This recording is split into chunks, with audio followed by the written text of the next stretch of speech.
morning to evening. The days were such. Because they could maintain themselves. They didn't need any money to maintain themselves. They were in the forest.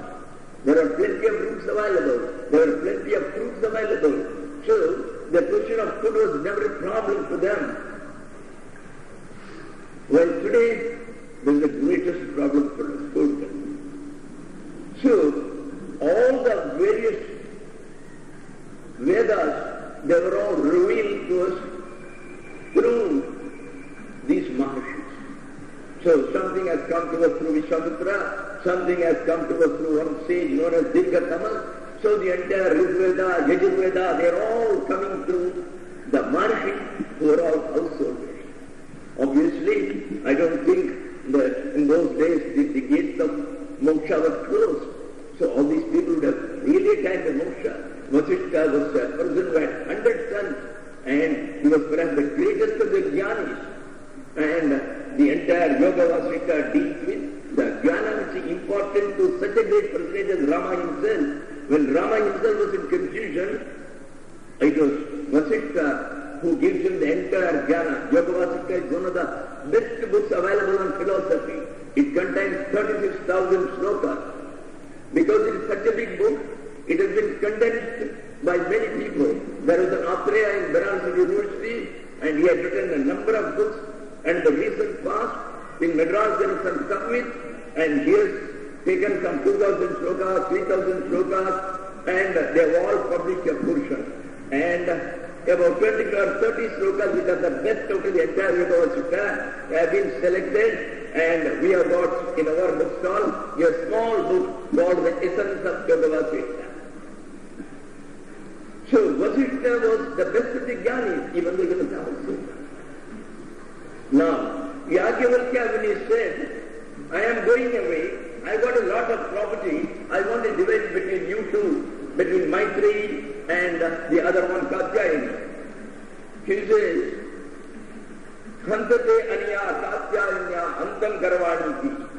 I am going now to do the division of the property between you two. Then, the question that Maitri asked is, Sir, all along you have been accustomed to so much comfort.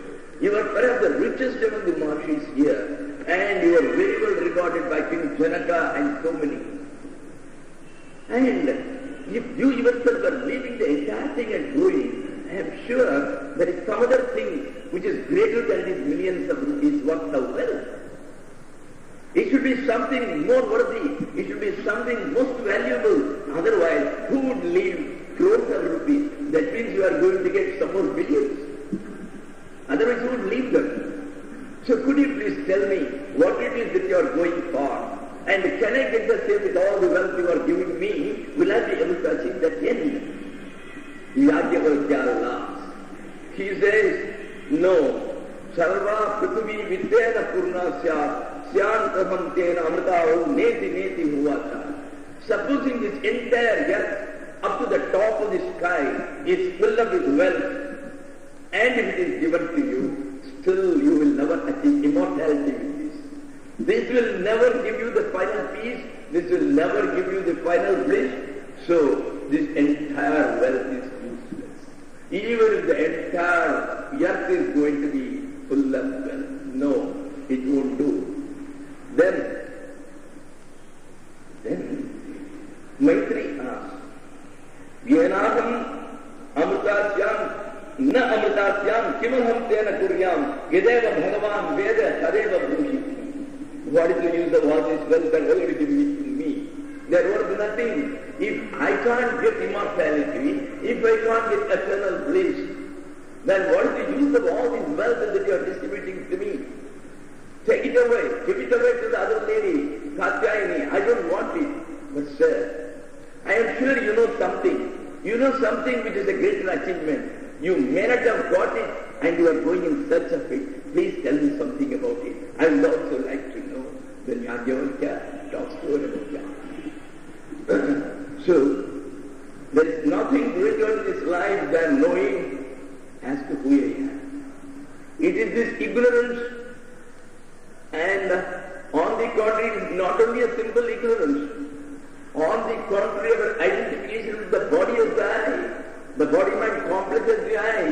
This is Shantananda I am thinking.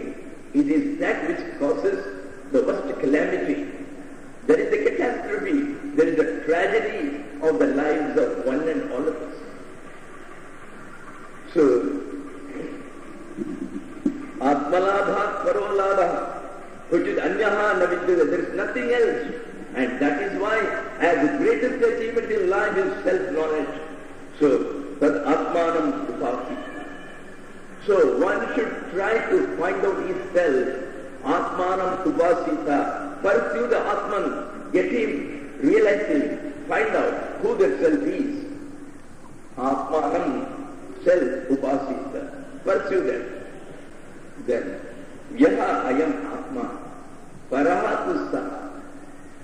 Purely goes one step further. Atman means each one thinks that I have got a separate soul. He has got a separate soul. He has got a separate soul. So Shantananda's soul is different from Mr. Om's soul and is different from this gentleman's soul. That is, we are individualizing. No.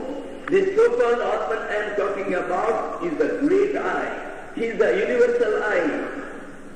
Paraha, he is the transcendental. He is beyond all your senses. You cannot catch him with your eyes. You cannot catch him with your mind. He is beyond all that. You can only catch him when you go on constantly thinking of him, merge yourself in him, then you become that supreme consciousness. That's the only way. So, Yaha Ayam Atma, this individual soul which you are thinking, Saha Paraha, he is the supreme, he is the transcendental one. That is, he gives us that final identification or unification of this individual soul with that universal soul. You are not separate. There is only one electricity which enters into all the bulbs. There is no separate electricity for the 0-watt bulb. There is no separate electricity for the 1000-watt bulb. There is only one electricity which is coming and going into all the bulbs. The day you realize that you are the universal one who is everywhere, then you become perfect. Perfect means you lack nothing.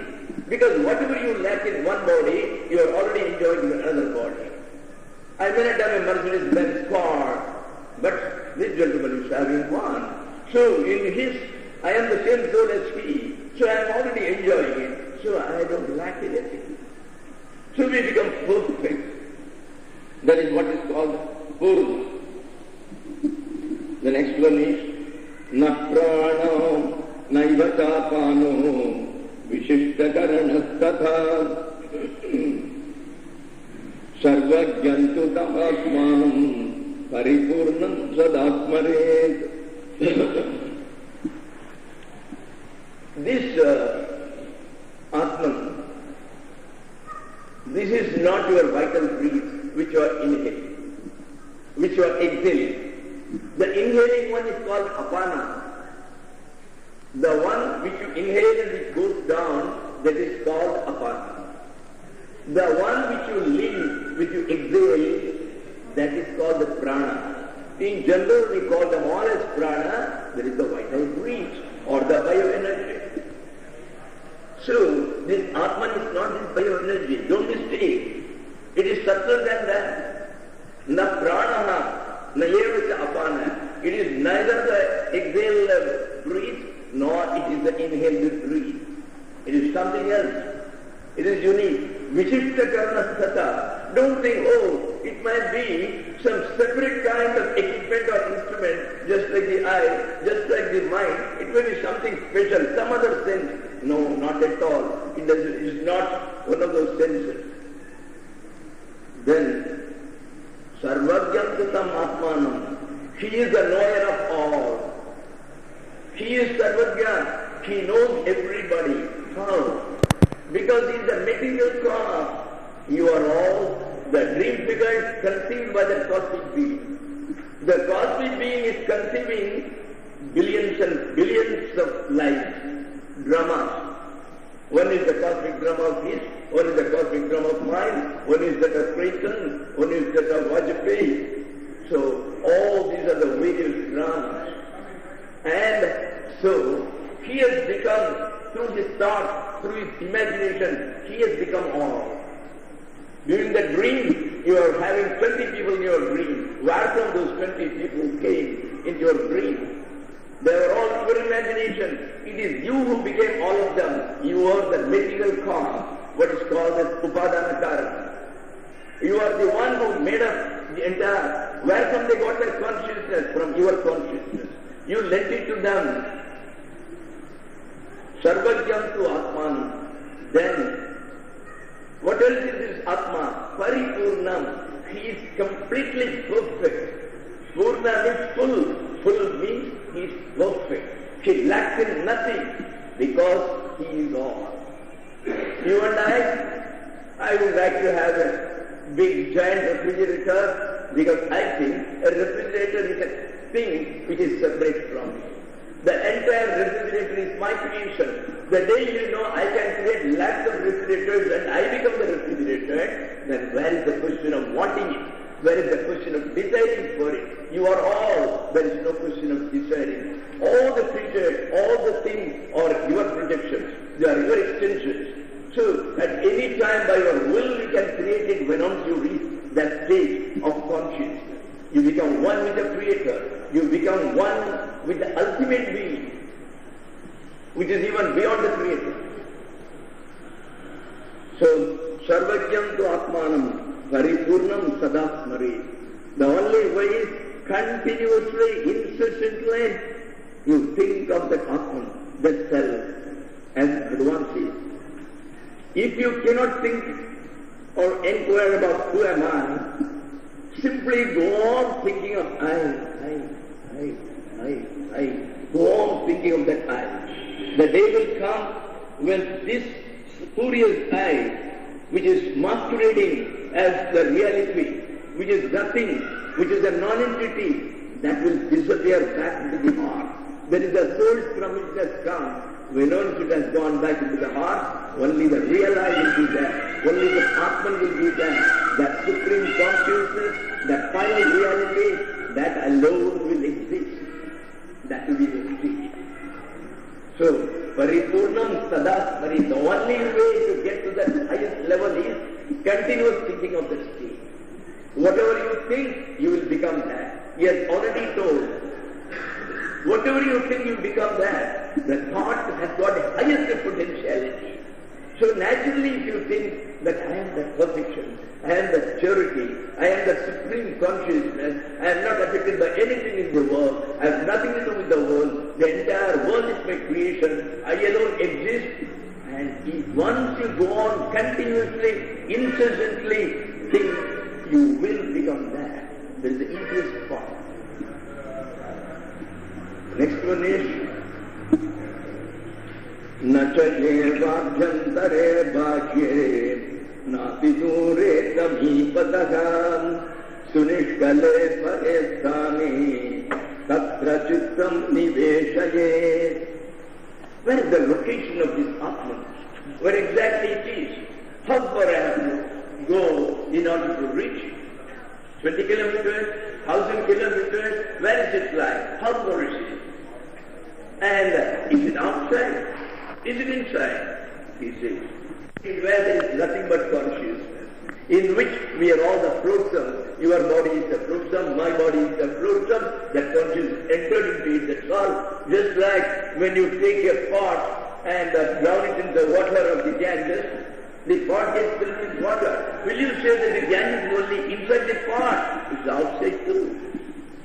So this Atman, you cannot say that he's inside. Nata abhyantare. Na bhakye. You cannot say he's only outside. He is everywhere. There is no place where the Supreme Consciousness is not. Nati dure. Na ati dure. It is not very far. Because it is here, inside your heart. Just to turn your eyes inward. Your eyes have been accustomed to see outward. Turn it inward. And reform your eyes so that it will be an eye of knowledge. It won't be an eye of ignorance. Then you will be able to really stop. That's all. You have to go inside. You have to forget the entire world. Don't be bothered with any externalities. Go internally. Then you will be. So, na ati dure. It is not very far. It is very near. But at the same time, na samipata. You can't say it is very near. For whom? For those who don't do any such meditation, who are busy with their own life of indulgence and sensual pleasures, naturally this Atman is very, very far. You can't say it is near them. It is near to those who strive for time, who are already on the path and who have decided that this is my only goal in this life and have to realize the supreme consciousness. For them, it is very near. Then, Sunishkale Paristane Tatra Chittam Niveshaye. Where is that place then? Where is it located? Paristane. It is in a place beyond space and time. And that place, you will call it, is a transcendental place. Because it is beyond space and time, you will call it as transcendental. That's why. Today's quantum physicists, they have come to the same conclusion. After they have analyzed various skulls, they found consciousness is not in the brain. They analyzed the entire body. That's when the consciousness is coming. They couldn't find out. It comes in a flash at several times faster than the speed of light. Einstein's theory has been thrown to the winds. According to him, the speed of the light is the maximum which you can have in this phenomenal world. But this proves it comes at 100 times the speed of light. There are so many things they have found that they have exceeded the speed of light. Einstein's theory of C squared, the C is a constant with the speed of light, no longer holds good. So, Sunishkale Paristani. So, he lives in a sthana. Sthana means in a place. What sort of a place? It is transcendental. Transcendental means it is not within the parameters of you and I. We are all in some parameters of space and time. We are all enclosed by particular space, particular time. We are all limited by objects. We are limited by space. We are limited by time. But this is beyond all that. There is no limitations. And it is Paristani. It is a supreme place. And how is it like? Nishkale, consciousness cannot be cut to pieces. It is one whole. It is an undivided whole which is pervading everywhere. Just like space. Space which is here, it cannot be cut to pieces. It is one undivided whole. So similarly, Atman gives you a holistic picture. What today's quantum physicists call as prolong. There is a term they use where something comprises of the totality. Sunishkale. Nishkale means kala means part.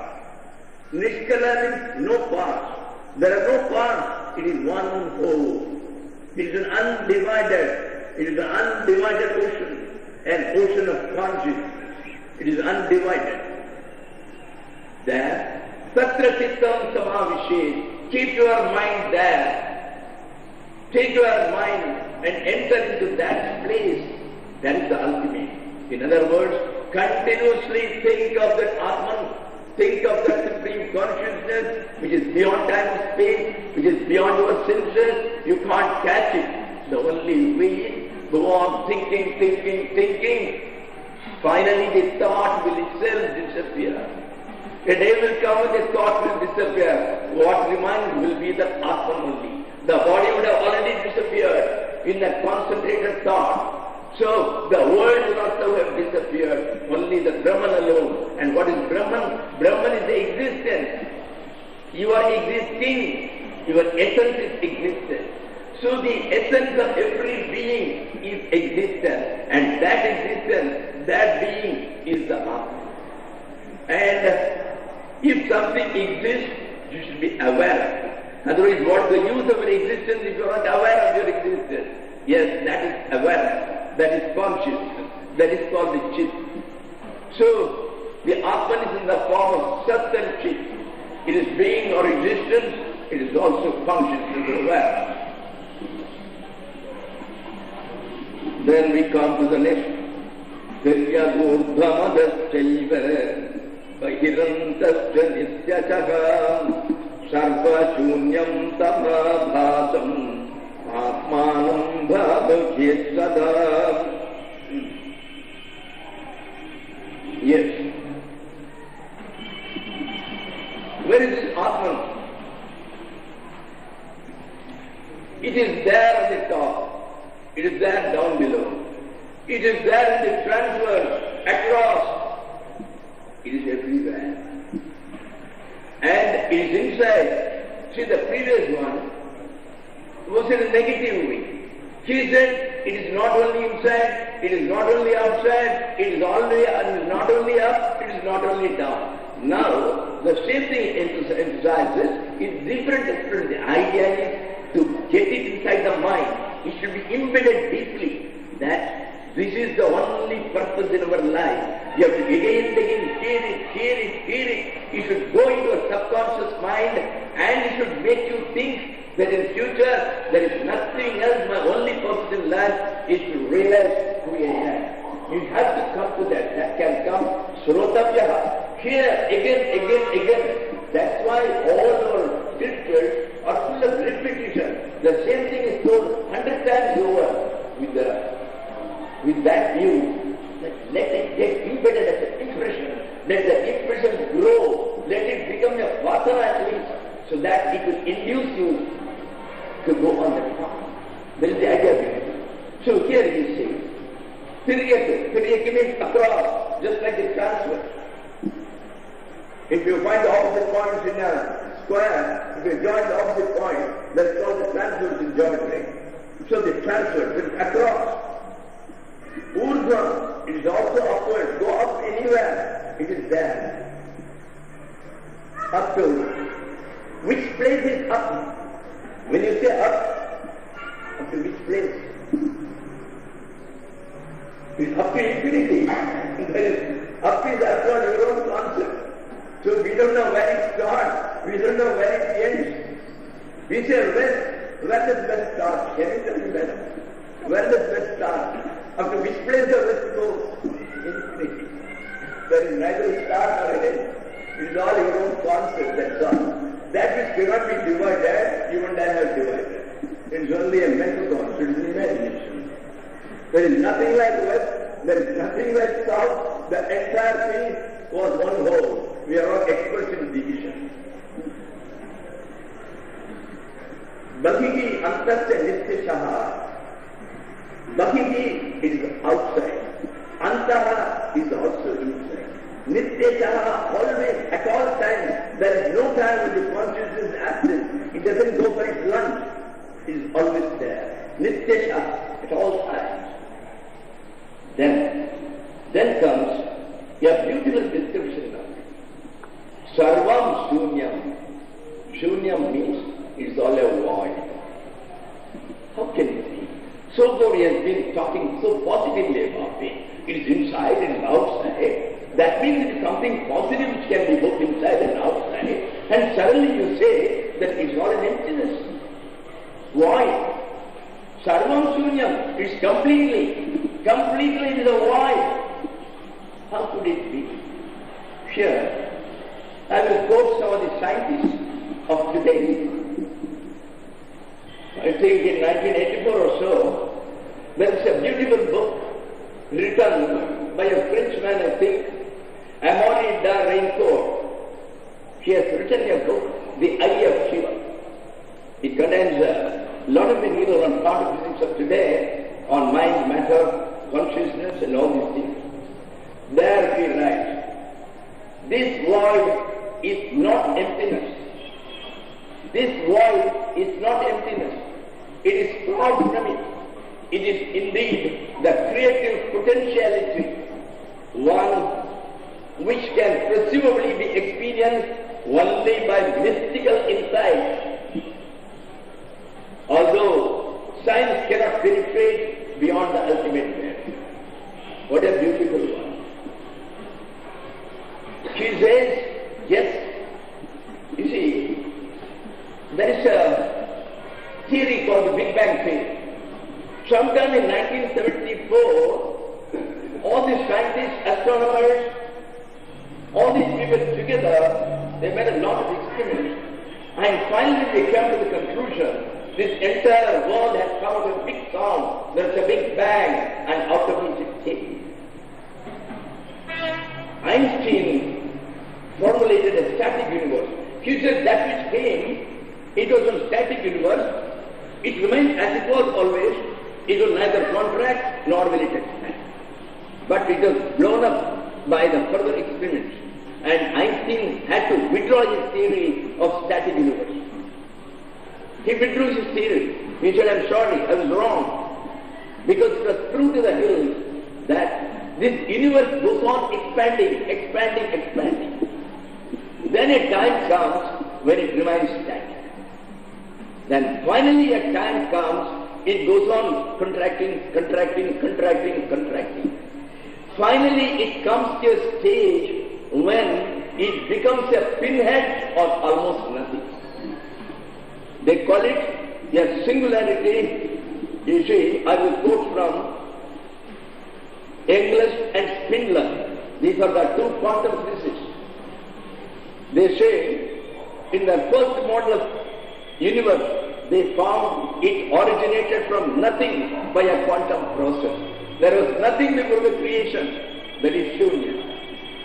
So this entire world came out of nothing. That is what they say. Then, King's figure in 1982 say, the question remains, where did the primal seed of the universe come from? What is the primal seed? From where did it come? He says, we have come to the answer. The seed comes from the point of singularity where neither space nor time can apply. So what is singularity? Singularity means a place of uniqueness. You have never had the idea at all. It is beyond your vocabulary. It is beyond your concept. It is singular. It means it is something which is particularly unique. That is what you call as singular. So it came from a point of singularity where there was no time, where there was no space. From that the entire universe came. This is what we say. Where neither space nor time can apply. Then it is a state of non-physical profundity. There was nothing. If there is something, it should be physical.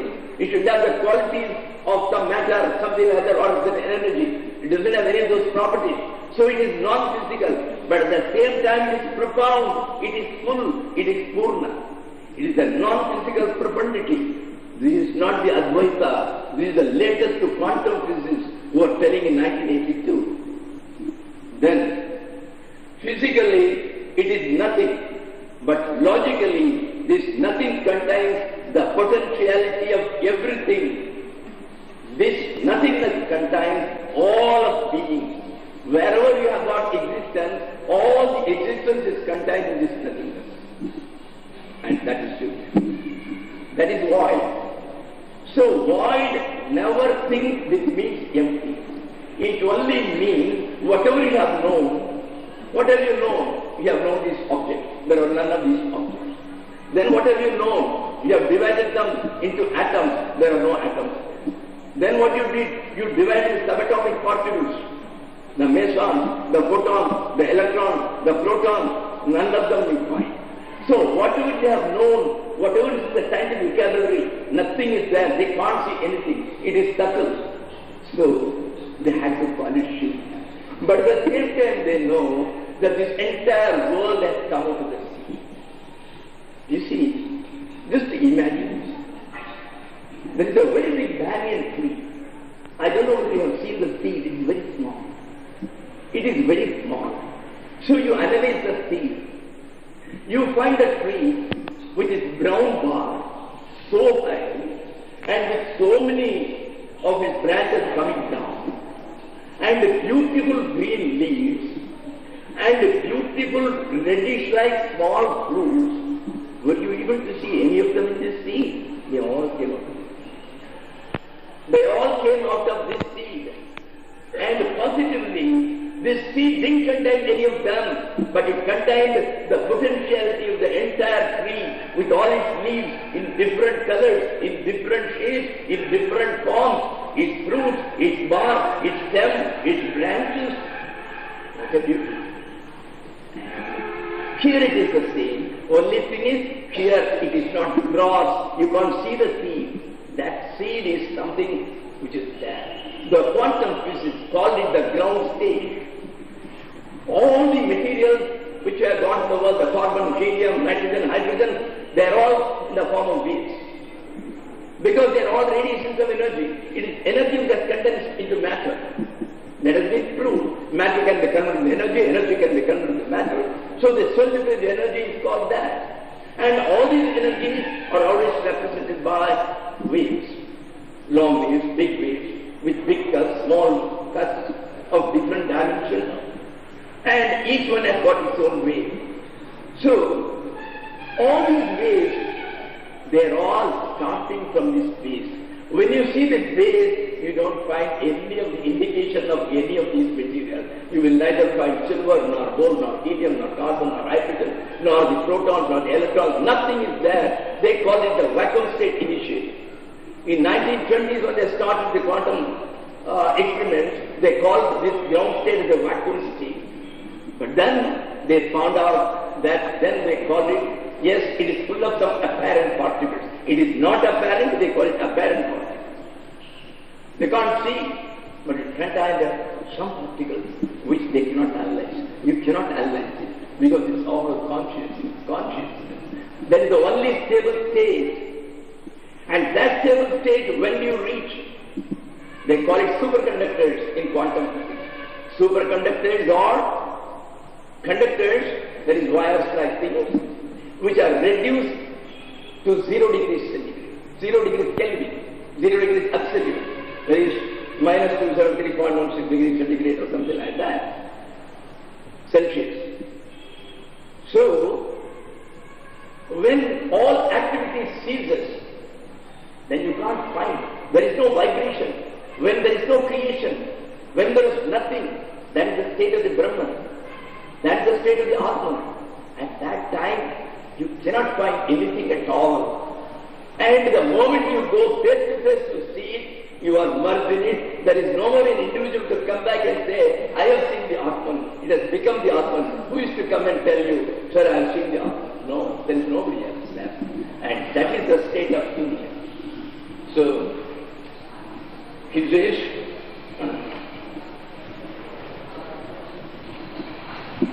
Sarvam Shunyam Tamabhasam. That is the void. Void means it is a void which contains the potentialities of the entire world and all the beings and much more. It could create anything beyond our concept, including what is already created. And that is the Shunya. So that is the state of the void. Sarva Shunyam. At the same time, Tamabhasam. Abhasa means that it is effulgent, full of light, resplendent with light. So it is shining, Abhasa. It is self-revealing at that time. When once you come to it, you don't require a torch to see it. When you are having a torch, with which to see at night all the objects, you don't require another torch to see this torch. This torch, it reveals itself. Similarly, the Atman reveals itself. Abhasa. Atmanam bhavyasana. That is the Atman. You should always think of him. Continuously think of him. That's the only way to reach him. Then, the next one is another beautiful one which goes little beyond this one. You see, the people, the scientists of today in the West, who have studied this cosmology. Cosmology means how the universe came up, how is it being maintained, what will be its end. They have said finally there will be a day when there will be pralaya. We call it pralaya. We say there will be a deluge, there will be nothing. All the beings go back.